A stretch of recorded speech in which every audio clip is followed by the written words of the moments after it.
For me, the biggest difference with a Japanese race compared to most high-quality races, especially in Europe, is the number of runners. They're really flying along in this year's Adi McKinnon. When you're at Tokyo, you will usually get 18 as you would at Hanshin and Kyoto. Sometimes you get 16 in certain tracks, but usually the races are full. The tracks are very fair, but it produces a different set of challenges to what there would be, say, in a small field 5-6 runner Group 1 race at Ascot or Sandown or Newmarket. I think I remember you telling me this while we were there, I think I asked you to see all these great horses, Saïd, Deep Impact, Orfèvre, obviously Gentle Donna, Maurice, and I asked you, how did none of them stay unbeaten?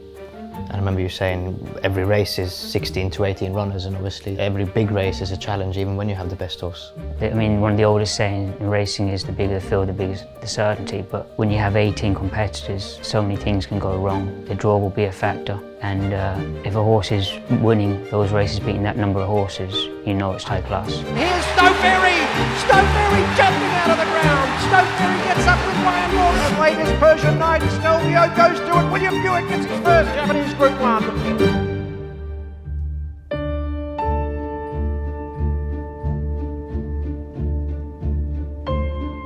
Starting to race away. What a way to finish a glorious career. Orfèvre goes on and wins by 7 lengths.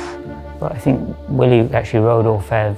You rode him work, didn't you? I rode him in track. He was doing his recuperation in the Northern Farm. My agent had organised to go and ride him in the indoor canter or the wood chip, and I actually rode him, so he's the best horse I rode in Japan, but I never rode him in the race. It was interesting, obviously he was a great horse, he was coming towards the end of his career then.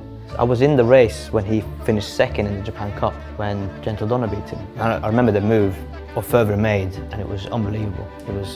It was sort of early in the straight, and obviously ultimately he stopped in front and was beaten by a very good filly, but I think he won the Erin McKinnon that year, and he just went all the way around the outside. He blew us apart in the Erin McKinnon. He was an exceptional racehorse. Being in Japan, I've seen some exceptional performances. The Erin McKinnon the last ride in the race was against Lise Grassou, who was exceptional. She'd won the Cox Plate, she went back to Japan and won the Arima.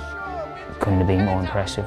Myself, I've been lucky to ride some top-class horses.